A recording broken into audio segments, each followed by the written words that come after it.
Kayak Nanda salam kenal ya, nama Ibu Maya Kusuma Dewi dan Ibu adalah seorang konselor. Bagaimana Nanda kabarnya hari ini? Alhamdulillah Ibu sehat. Alhamdulillah ya kalau sehat. Jadi apa nih yang membuat Nanda hari ini datang menemui Ibu?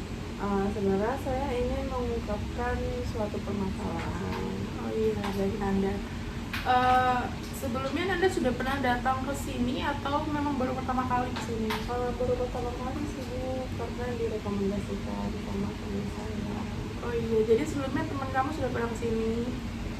Mungkin sudah. Oke, jadi sebelum kita lanjut ya, Ibu ingin menjelaskan dulu apa itu BK atau bimbingan konseling. Jadi bimbingan konseling itu adalah kegiatan antara Ibu sebagai konselor dan Nanda sebagai klien untuk kita sama-sama sama-sama untuk mencari solusi atau sama-sama untuk menyelesaikan masalah yang sedang Nanda alami ya. Jadi kalau boleh Ibu tahu gimana permasalahan yang mengganggu kamu akhir-akhir ini? Saya merasa diri saya ini seperti bermasalah. Kenapa saya bermasalah? Karena di hari-hari saya itu saya merasa aneh gitu dan berat menjalani hari-harinya. Jadi masalah saya itu bukan di lingkungan sosial di teman saya ataupun keluarga, tapi masalah ada di diri saya sendiri. Oh, jadi menurut Nanda tuh masalah yang di dalam diri Nanda tuh seperti apa gitu? Saya seperti itu. Nah, saya itu misalkan diberi tugas dari kampus, deadline 1 minggu, tapi Iya. kan kalau kampus itu kan saya kan bikin tugas kan nggak cuma satu mata kuliah gitu. Iya. Nah, tugasnya kan bisa beberapa mata kuliah gitu. Nah, terus dosen saya masih tugas deadline 1 minggu, ada lagi yang masih tugas deadline 3 hari. Nah, tapi setelah saya mau mengerjakan jauh-jauh hari itu saya seperti malas gitu, malas, tidak bersemangat, dan saya kan juga ngekos Bu.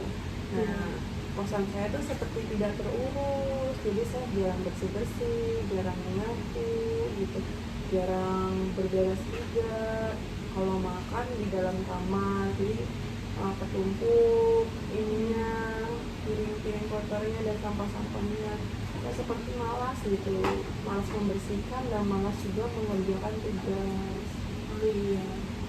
Jadi Nanda punya masalah tentang pekerjaan apa namanya, tugas atau PR lah yang dikasih dosen pada Nanda, tapi saking banyaknya ya mungkin ya jadi tertumpuk-tumpuk atau Nanda mungkin kurang untuk waktu pribadi jadi tugasnya tertumpuk ya.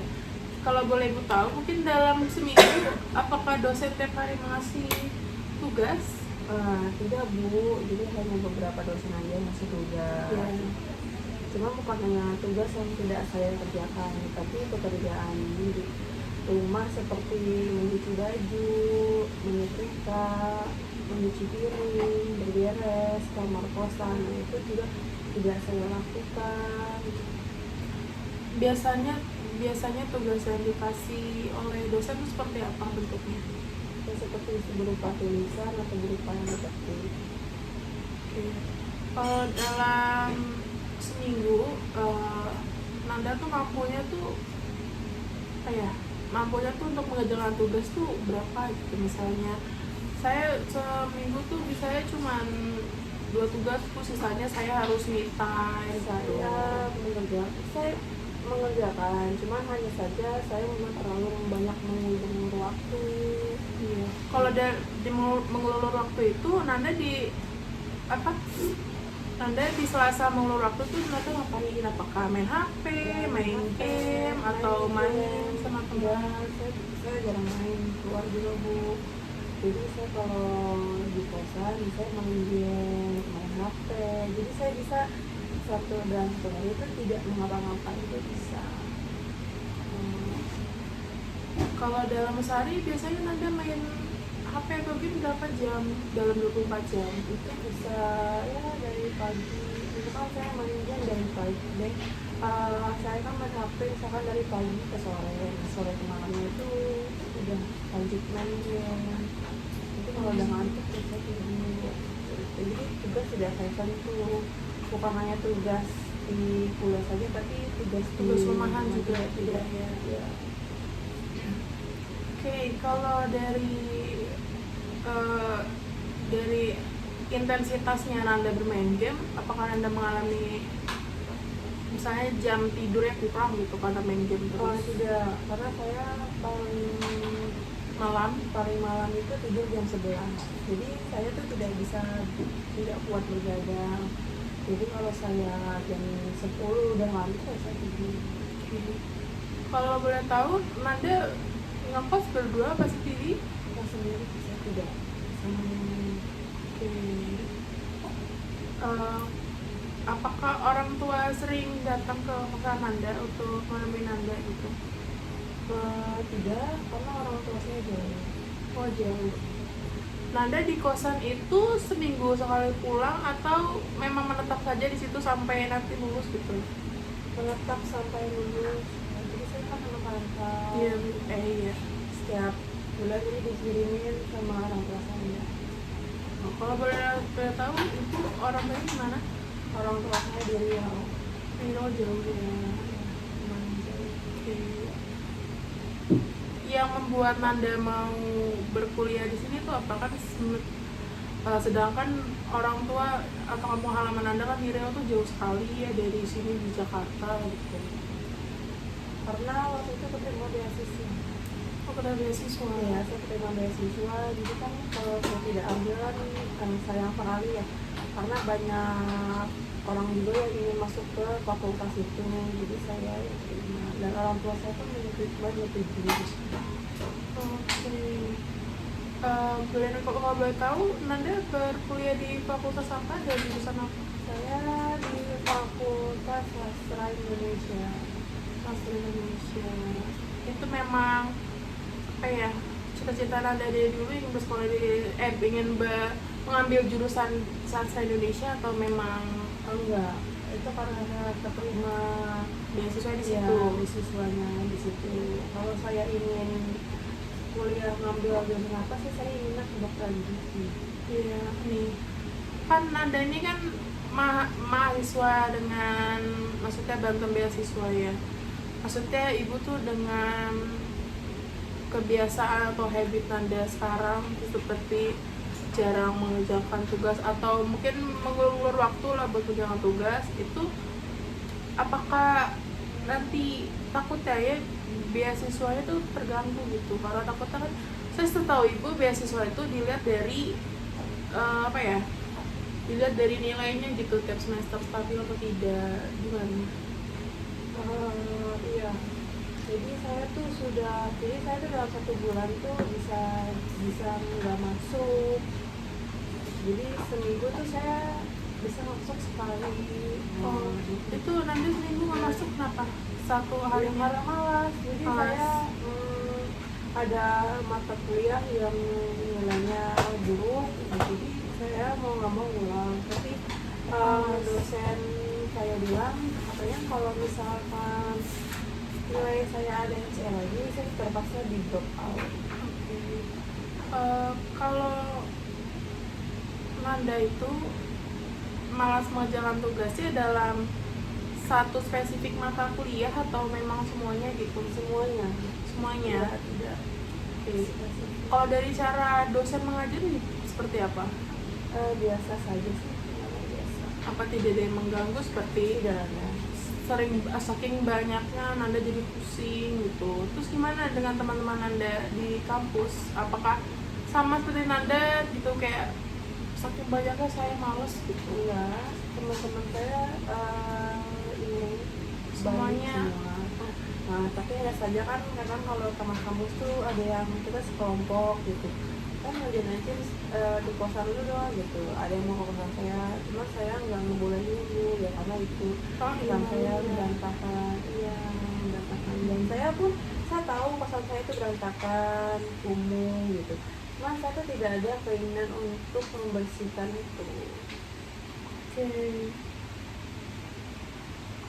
Kalau ibu boleh tahu ya, eh, kebiasaan Nanda di rumah yang di Riau tuh seperti apa? Apakah misalnya sering beberes rumah, bantuin ibu di rumah, apa tidak? Sering ya, sering bantu ibu. Kalau di Riau malah saya tuh tidak ada kebiasaan menimbun. Baru menimbun ini tuh ya baru-baru ini aja. Mungkin karena baru merasakan tinggal sendiri. Ya. Merasakan tinggal sendiri ya, jadi saya sekarang punya kebiasaan menimbun. Bagaimana Nanda dengan hubungan orang tuanya? Hubungan Dengan orang tua saya apakah baik-baik saja. sering berhubungan setiap minggunya? Sering, cuman tidak pernah datang ke kosan. Lalu menurut Nanda ini, misalnya dengan kebiasaan Nanda yang sekarang itu, apa yang bakal terjadi kalau semisalnya bakal terus-terusan seperti ini gitu? Kira-kira kalau apa yang bakal terjadi kalau Nanda tuh terus-terusan memiliki kebiasaan seperti ini, seperti jarang malas mengerjakan tugas sama malas membereskan kos gitu?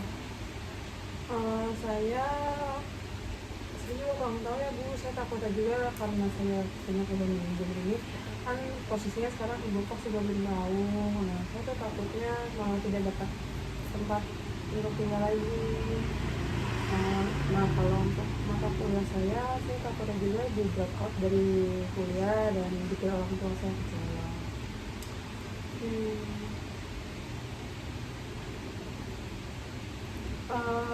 Bagaimana lingkup pertemanannya Nanda di kampus? Kalau boleh ibu tahu, Nanda di kampus apakah ada teman dekat gitu, seperti teman yang sering diajak nongkrong atau teman ngajakin tugas bareng? Tidak ada Bu, karena saya dari kuliah itu langsung menuju ke kosan, jadi saya tuh tidak main, tidak nongkrong. Ada teman saya buat di kelas untuk ya tanya-tanya tugas, cuman saya kalau diajak main ya saya tidak mau. Bukannya tidak mau ya Bu, ya saya nggak mau aja gitu. Biasanya nggak mau aja.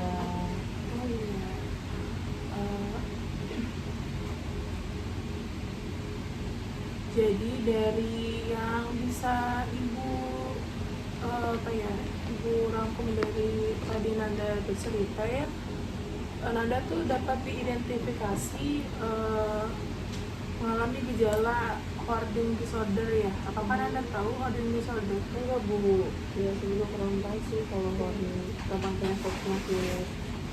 Memang ya, kalau hoarding disorder itu memang agak kurang familiar di Indonesia ya, bahkan soalnya jarang sekali ditampilkan di TV apa itu hoarding disorder, gejalanya, penyebab, cara pengobatan gitu.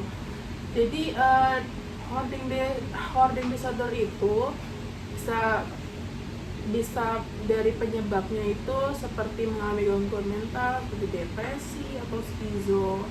Lalu juga dibesarkan dari keluarga yang tidak mengajari cara milah-milah gitu loh, dari yang boleh disimpan, boleh dibuang gitu. Jadi dari kecil memang tidak diajarkan. Lalu juga memiliki keluarga yang sama-sama menderita hoarding disorder, lalu juga pernah ditinggalkan oleh orang yang dicintai, atau pernah mengalami kesalahan ekonomi dan pernah mengalami kehilangan barang seperti misalnya kebakaran rumah atau macam-macam.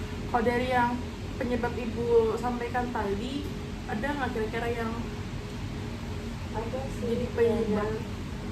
Mungkin dari orang tua juga ya Bu ya. Saya kan waktu pas saya di Riau itu saya tinggal sama orang tua dan itu tuh ya saya tuh belum sadar ya, mungkin saya gak kenal juga atau belum, saya belum sadar. Cuma yang saya lihat dari penjelasan ibu tadi sih, dari ibu saya juga tuh memang suka menimbun gitu. Jadi di rumah saya tuh mau barang dari puluhan tahun yang lalu itu masih tetap ada, seperti baju tidak didonasikan, tidak buang sama ibu saya. Nah terus tuh bingkai foto juga yang sudah pecah itu masih ada, dan barang-barang peninggalan lainnya yang di rumah yang sudah rusak tapi masih disimpan. Jadi dari yang bisa ibu eh, lihat, jadi ibu kamu tadi ya, ibu kamu tuh mungkin hoardingnya tuh untuk barang-barang bekas, maksudnya barang-barang sudah lama tapi sayang dibuangnya gitu ya. Mungkin karena peninggalan dari nenek saya Mungkin ya mengandung banyak kenangan ya.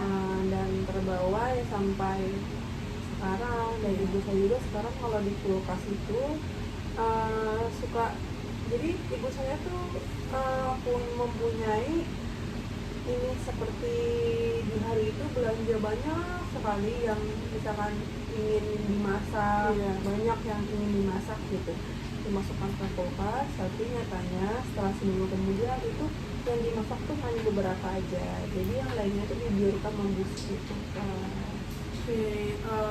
Kalau dari Nanda sendiri ini, bagaimana tanggapan Nanda gitu dari saya nih risih bu sebenarnya, atau kayak ya udah bu namanya juga orang tua saya deh, jagain aja, ngebiarin aja. Berarti Nanda dalam hati juga nggak risih, biasa aja. Oke. Kalau berarti dari pihak keluarga juga ada yang mengalami gejala itu ya, hoarding disorder. Lalu juga hoarding disorder nih, ibu akan jelaskan gejalanya ya, seperti tadi yang ibu pernah yang tadi ibu sampaikan, sulit membuang barang yang menurut orang lain itu udah kayak sampah gitu ya, tapi mungkin bagi orang yang mengalami gejala itu seperti, tapi kan masih ada gunanya bu, itu masih ada misalnya kardus, kayak itu nanti juga masih bisa dipakai buat nyimpen ini bu, buat nyimpen barang saya, atau misalnya ada dari sering belanja online kan kadang kardusnya masih bagus ya, terus juga disimpan buat naruh nanti barang-barang saya gimana bu. Kalau itu Nanda gimana? Apakah di rumah, di kosan Nanda mungkin sering nyimpen misalnya kardus apa bekas makanan gitu yang masih bagus? Kalau kardus itu tidak ada, cuma kalau bekas makanan itu ada, karena saya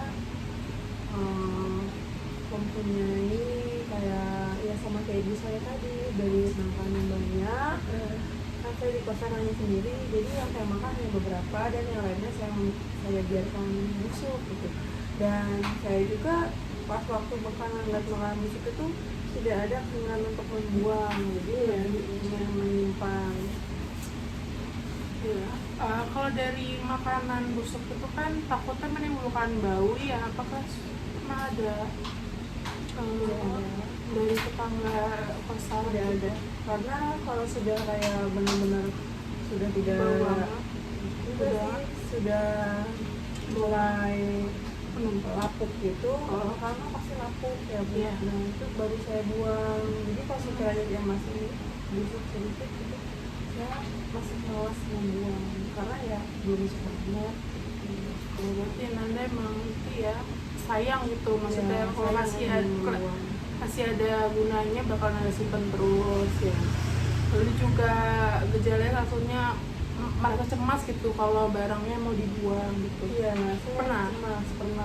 Waktu itu juga saya tuh dari Riau itu bawa sendal, dan sekarang tuh sendalnya tuh memang sudah rusak, tapi saya kayak nggak tega mau buang gitu. Karena itu sendal ya yang saya bawa dari Riau gitu, makanya mau saya buang gitu. Saya mau buang pun ya cuma sedikit gitu, karena sendal itu yang saya punya yang udah rusak itu bisa saya temukan di sini tuh ada banyak sekali, cuma saya lebih menginginkan sendal yang normal saya yang dari Riau itu ya untuk disimpan. Kalau sendal itu tuh value-nya di mata Nanda tuh apa? Ya karena saya dari Riau ke sini ya pakai sendal itu. Pokoknya pakai sendal itu aja. Ya, kalau diganti nggak mau. Sudah saya gantikan, cuman yang itu tetap saya simpan. Sekarang bagaimana? Sendalnya masih ada? Masih ada. Oke. Lalu selanjutnya juga sulit mengambil keputusan nih, misalnya ya seperti itu tadi, Iya, seperti sulit mengambil. mau kalau dibuang enggak deh, jangan nanti aja, itu salah satunya. Memang sudah mengambil keputusan dari hal manapun, mau dari tugas yang saya kerjakan maupun dari tugas rumah. Iya, dari tugas rumah, dari tugas tidak bisa. kampus ya. Iya. Lalu selanjutnya juga suka mencari benda di luar rumah agar bisa ditimbun di rumah gitu. Nada pernah mengalami? Misalnya nemu apa ya di jalan tuh, misalnya nemu mungkin barang, kan ada tuh sekarang tetangga suka buang barang. Oh enggak, saya enggak, tidak pernah memungut barang dari orang lain ya. Iya. Berarti Nanda tuh nggak suka barang orang lain di rumah Nanda, tapi sukanya ya barang yang dari saya Nanda beli aja, aja. yang saya beli, Saya yang beli, Nanda saya beli punya. atau yang Nanda punya. Lalu juga sering merasa tertekan saat bendanya disentuh orang lain gitu. Misalnya kalau di kosan Nanda tuh sering didatangi teman Nanda nggak? Nggak pernah. Kenapa? Apa Nanda nggak boleh apa? Ya Nanda karena nggak saya mau? nggak ngebolehin teman saya datang ke kosan saya. Kalau misalnya teman mau ke kosan gimana? Ini Iya. Nanda alasannya gitu biar nggak usah ke Saya kosan bilang aja. kosan saya nggak boleh bisik. Oh, nggak boleh Iya, bisik. nggak boleh bisik. Dan nggak boleh yang rame-rame. Jadi saya membatasi dari teman-teman saya juga.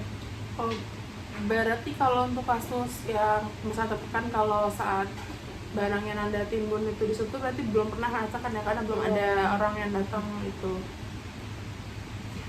Lalu juga sering menyimpan barang sampai mengganggu fungsi ruangan di rumah gitu. Misalnya saking banyaknya ditumpukan saja di wastafel ya, saking banyaknya barang di wastafel jadi nggak bisa pakai Iya. lagi.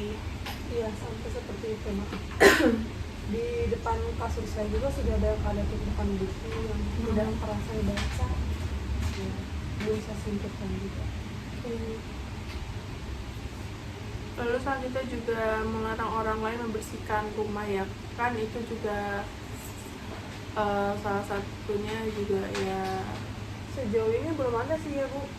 Orang ke kosan saya itu belum ada. Ya, karena saya membatasi orang ke kosan saya. Ya, Jadi saya tidak tahu rasanya seperti itu bagaimana karena saya belum pernah merasakan ya. Iya, belum pernah didatangi. Terus juga terakhir nih, menjauhkan diri dari keluarga dan teman ya, Iya, seperti saya- yang tadi Nanda jelaskan kan, Nanda memang sangat tertutup kepada teman ya. Kalau untuk VC dengan orang tua kan kadang kelihatan tuh VC di ruangan gitu, apa gimana Nanda Iya. anggapannya? Maksudnya saat video call tuh kan suka takutnya terlihat gitu. Iya. Jadi bagian kamar saya yang sering saya bersihkan itu hanya bagian kasur. Oh. Sisanya kayak lantai, bekas saya makan, Iya. kamar mandi itu tidak ada yang saya bersihkan, itu hanya kasur. Jadi hanya saya bersihkan ya hanya kasur aja. Jadi kalau PC sama orang tua ya di kasur. Jadi kata rapi ya. Iya, kata. Tapi kalau untuk Nanda sendiri dalam hati deh, dalam lubuk hati yang paling dalam, Nanda merasa risih nggak? Tidak. Tidak. Maksudnya ketika jalan kan kadang ngeres santainya gitu, atau pengen tidur tuh agak-agak ganggu jalan gitu, apa ganggu Tidak. tidur gitu, enggak? Karena saya tidak merasa risih. Karena saya pun malas ingin bersih. Oke. Dari yang Ibu lihat tadi bagaimana masalah yang Anda alami itu, mungkin Ibu sarankan ya untuk apa ya, untuk melanjutkan ini ke ahli yang lebih tepat gitu, seperti psikolog ya. Soalnya yang dari Ibu tahu tuh Harding disorder tuh bagian dari apa ya, bagian dari kesehatan mental yang terganggu ya. Jadi nanti saat Nanda ke psikolog, Nanda dapat lebih ditangani gitu dari psikolog itu. Dari misalnya nanti dapat diresepkan obat, apa dapat diberikan diberikan terapi-terapi yang dapat mengurangi atau dapat menghilangkan gejala Gordon Nanda ya. Jadi bagaimana Nanda? Apakah Nanda mau untuk berobat ke psikolog? Mau Bu, karena saya memang sudah menyadari penyakit saya, jadi saya ingin berobat ke psikolog. Ya. Ya, jadi Nanda nanti nggak perlu takut ya psikolog. Kalau psikolog itu apa ya? Jadikan aja sebagai jalan Nanda untuk dapat berubah lebih baik. Nah, nanti saat psikolog Nanda ceritakan aja seperti yang Nanda ceritakan pada saya saat ini. Lalu jangan menutupi informasi ya atau detail apapun gitu, agar psikolognya juga apa ya, mampu memberikan penanganan yang tepat pada Nanda. Lalu juga jangan lupa ya, sering komunikasi aja ke orang tua atau ke teman gitu. Soalnya kan gimana ya, kita kan makhluk sosial ya, maksudnya untuk berinteraksi sosial tuh kan juga penting ya. Soalnya Nada juga maksudnya kayak temennya jarang ke rumah, terus belum punya teman dekat kan. Namanya perkuliahan itu kan dibutuhkan temannya biar kita juga enjoy kuliah, kitanya mau main kemana-mana kita ada temennya gitu. Lalu juga misalnya Nanda tadi kan di awal juga Nanda memiliki kebiasaan sering menunda pekerjaan dari kampus ya. Nah itu nanti kalau misalnya Nanda punya teman, Nanda jadi gampang ini loh, jadi punya teman belajar kelompok, jadi pekerjaan dari dosennya jadi gampang dikerjakan, atau enggak misalnya ada tugas yang susah dikerjakan dengan bareng gitu, atau nggak mau UAS, UTS itu juga belajar bareng. Jadi apa ya, jadi ya bisa untuk mengontrol gitu agar nilainya Nanda juga stabil ya. Apalagi kan Nanda kan masuk beasiswa ya, biar nilainya stabil, biar beasiswanya juga nggak tercabut gitu. Bagaimana Nanda? Ya, saya paham dan ngerti. Oke. Jadi dari yang Ibu sampaikan pada hari ini ya, pokoknya Nanda harus mau untuk ke psikolog untuk menceritakan apa yang Nanda alami, terus